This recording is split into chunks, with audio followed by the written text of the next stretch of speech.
The question of the question, who am I to talk about these things, has been coming up recently. I'm aware I've had quite a long break from making these videos, and I was with a friend yesterday, and he said, "Oh, why haven't you posted in a while?" I said, "Oh, I don't know, I just haven't been feeling it." And it keeps coming back to this question, which there's still some element of doubt within me as towards the feeling like I'm maybe not qualified, which is of course true. So it made me think, and we're going to explore now, like why, who am I to talk about these things?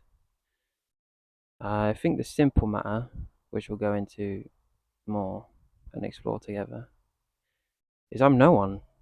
I don't have any credentials in anything other than being alive.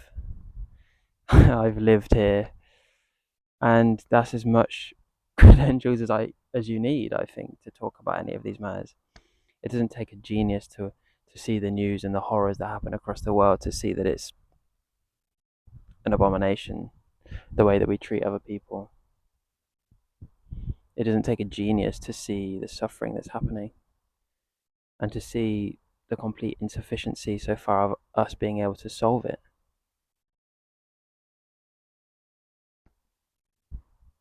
We give so much power to people who have supposed authority or positions of control that we forget that our voice is no more or less important than theirs. You know, as of making this video, Trump is playing golf in Scotland. It's just a joke. The whole world's a joke. So finding a voice for you to express yourself, whether it's singing and all these other things, very important. You don't need to be anyone to talk about these things. To explain and articulate the things that you see and feel is a gift because not many other people do it, and no one can do it the way that you do. This is the message that keeps coming back to me. No one can do what you do. And I see so many people kind of posting online, friends and people not, and it's just like, it's the best thing in the world to see. People start finding their voice, they start writing, and it takes a little while for you to find it, the tone, the particular words. But there's nothing else for you to do here. I was thinking, actually, because I met a guy who this year, I met him last year, I met him this year, he was very expressive, and I asked him why he was so expressive, and he said, "Yeah, I've been doing theatre." And I was like, "Oh, that's interesting." Like acting and learning how to get comfortable with yourself by putting on a so-called performance and learning to find your voice through maybe masks seems of importance at the beginning.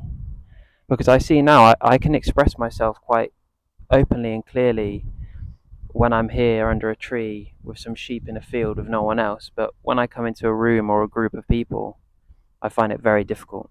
Very difficult. I shut down. It's not a conscious thing, it's like an unconscious thing. I suppose I didn't feel safe or maybe didn't know what to express when I was younger, and various other things like growing up in situations that just aren't supportive of that. Sometimes they don't have to be oppressive, but if they aren't supportive of it, particularly if you're sensitive, like I am, you just learn to shut down, and it takes a little while and some conscious effort for you to like retrieve that, to reclaim that. And yeah, I I think I should start doing this more and more because I notice that when I don't express things, I just become stagnant. It's like there's no choice anymore. There's no choice but to just express things because if I don't do it, I just become like a shell, a husk. Whereas after this, I'll feel lighter than I did prior to sitting down and talking on this tree. There's some shift of energy. There's a shift of something. It gets you out of some patterns. Um,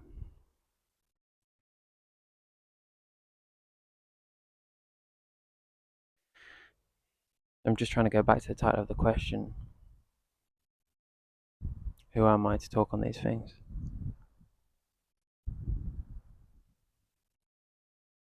I mean, I suppose I'm no different than anyone else who you listen to or aspire to be.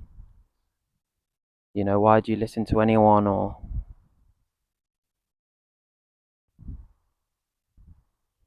yeah, you have to question all these things. And it's weird because I'm a lot more okay now of just being unsure and uncertain, because that's honest. It's nice to explore together, and maybe you have some comments that you'd like to leave. Like, I'd be interested to have a discussion, to have like conversations, because we get lost on our own. I've done a lot of stuff by myself, and there's a certain freedom and necessity in doing things alone, walking alone. Of absolute, yes, necessary. But if we can't then translate that into groups and help the larger population, then it's all done in vain, I feel. Because the world seems to be getting crazier. I don't know if it actually is, or because suddenly I'm not avoiding it so much and feeling that the weight of it, that it does feel that way. But it's difficult, these things, to see all these things, to see the wars everywhere, and to not take sides, and to just, it's just heartbreaking. It really is. And it's like a grief you don't know what to do with, and you can find no separation between your individualized self and the collective suffering. When a human's killed, that's you, and that's a hard thing to see and to be with, and finding the right relationship between how much of this media and things you consume or not is a difficult one, and one increasingly I feel unsure of.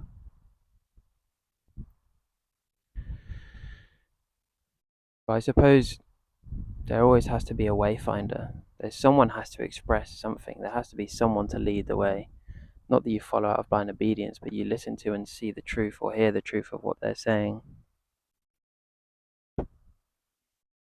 And the only way holes can be picked in that, and the truth can be revealed, is by expressing things. Then someone says, no, that's wrong. And then you have a conversation about it. But if we never talk, if we're just subdued in the silence, like I feel many of us were, subdued into this conformity of learning, accumulating knowledge, repeating verbatim what someone who you revere as a master or enlightened or a specialist in their field isn't going to help you. Knowledge can help you and is necessary to a certain point for obvious areas of your life, but beyond a certain point, you know, what is that knowledge giving you? And you have to question that, because everyone knows how they should be living, or they think they do. What foods are healthy intuitively. You don't need to read a health journal to know what's healthy. You can feel it to yourself, and it's personal. But why don't we listen to it?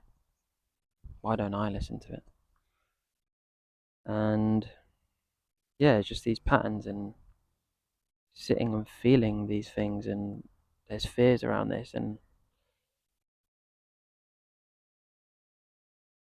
again, going back to the question, I don't really know who I am to talk about these things, but what I do know is when I don't talk about them, something within me shuts down completely. And like I said, it seems there's no choice anymore. And it's really not important who listens to this, or if it's even supposedly, apparently, I'm being told, if it's even helpful. It's helpful for me to express. And that is another interesting point. Like, why do we do things? Well, we do it just because we feel to, and hopefully because we enjoy it. And we sit out here, and it brings us presence and a little bit of, I was going to say escape, but it's not. It's like there's a fresh space here above the precipice of all the chaos.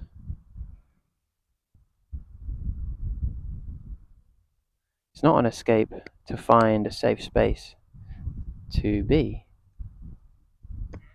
And it isn't selfish to look after yourself. For so long, I internalized that I was selfish or wanting to be a successful artist, to make money doing things I really enjoyed, because I thought that maybe I should be doing something to help actively. But realized that now my nervous system is just shutting down. Each time I don't make a decision aligned with the light and love of my being, it just shuts down. It doesn't work. It's like the ways of following something that isn't joyful just do not work anymore. And it just stops. It's just like a machine. It's like the machine isn't working and it stops. And its fuel is love and compassion, it seems. Doing it for the love of it, taking your time, slowing down, slowing down. And I love that I can sit here and talk about these things and not feel the fear of posting it, even though in my head it feels like it should be some very perfectly polished thing. And not even going to the idea that, oh, maybe in the future it will be polished. Just having no regard for anything but the way it's expressing itself now. Just seeing the isness of it. Like, it doesn't need to be perfect. Like, it just is the way it is. And yeah, maybe it's always going to be a little bit scatty for some of us. You know, some people speak very clearly and they're very good at it, but other people say things in a roundabout way, but we hear the depth of it more.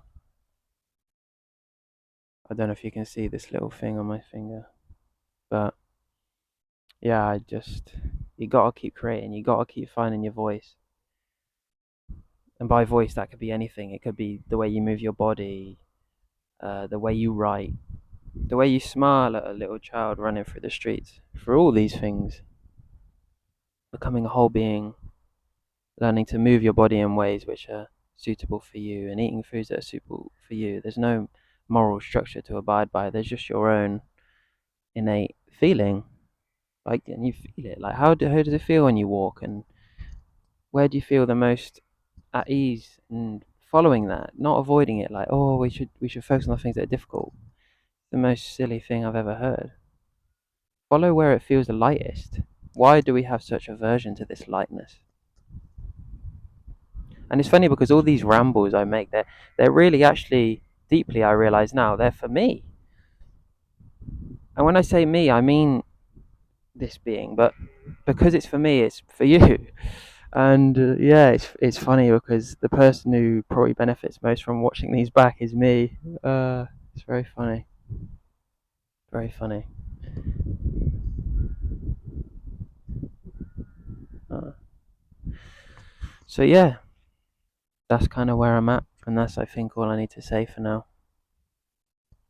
Yeah, I'm hoping to keep coming out in nature. I realize the videos I do inside just feel very claustrophobic. Uh, Maybe the ones I do inside, maybe if I have my own place one day, would feel very. They'd probably be a lot more personal to certain expressions, which I think is probably a value expressing the certain griefs and whatnot. But I feel like expressing the personal things feels more aligned to do through artwork and writing because they're delicate and they can't just be like a stream of consciousness like this. You know, for this, I just have a title, but I don't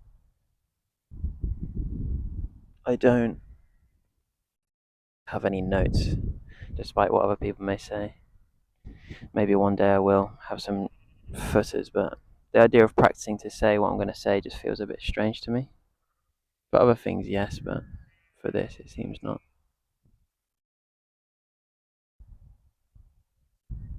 What's up?